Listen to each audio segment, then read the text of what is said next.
ఒక్కసారి కొమ్మూరి గోల్డ్ కి కాల్ చేయండి. తాకట్లో ఉన్న మీ బంగారాన్ని విడిపించి మార్కెట్ ప్రైస్ కి వాళ్ళు కొనుక్కుని మిగతా డబ్బులు మీకు ఇచ్చేస్తారు. హాయ్, వెల్కమ్ టు మన టీవీ. మన టీవీ మన కోసం. ఒకవైపు విమర్శల బాణాలు, మరోవైపు నిశ్శబ్దంగా పావులు కలుపుతున్న నాయకత్వం. సర్వే అంటేనే ఆందోళన చెందుతున్న వేళ ఈ నేత రూట్ మార్చారా? అది తన దాకా వచ్చేసరికి డ్యామేజ్ జరగకుండా ముందు నుంచే జాగ్రత్త పడుతున్నారా? తన ఓట్ బ్యాంకుకు చిన్న గీత కూడా పడకుండా ఎంఐఎం అధినేత అస్త్రశస్త్రాలను సిద్ధం చేస్తున్నారా? ఏవా అస్త్రాలు? ఏంటా వ్యూహం? అసలు హైదరాబాద్ పాత బస్తీలో ఏం జరుగుతోంది? రాగానికి తగ్గట్టు తాళం వేయాలి, సో కాలానికి తగ్గట్టు వ్యూహం మార్చాలి. ఇప్పుడు ఇదే సూత్రాన్ని ఫాలో అవుతున్నారట ఎంఐఎం అధినేత అసదుద్దీన్ ఓవైసీ.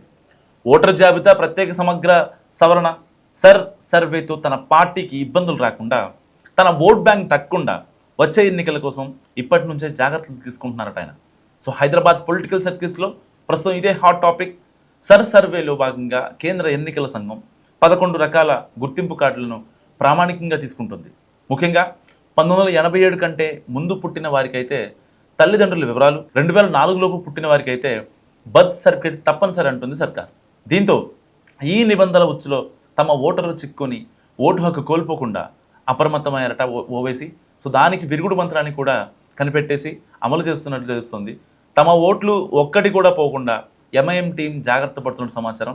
ఎక్కడా ఏ చిన్న గ్యాప్ లేకుండా సరకు ఓవైసీ మార్క్ ట్రీట్మెంట్ మొదలు పెట్టారంటూ విశ్లేషిస్తున్నారు పొలిటికల్ పండిట్స్. ఒకవైపు బహిరంగంగా సర్ను విమర్శిస్తూనే, మరోవైపు గ్రౌండ్ లెవెల్లో డ్యామేజ్ కంట్రోల్ దిశగా ఎంఐఎం శ్రేణులు యుద్ధ ప్రాతిపదికన పనిచేస్తున్నట్టు తెలుస్తోంది.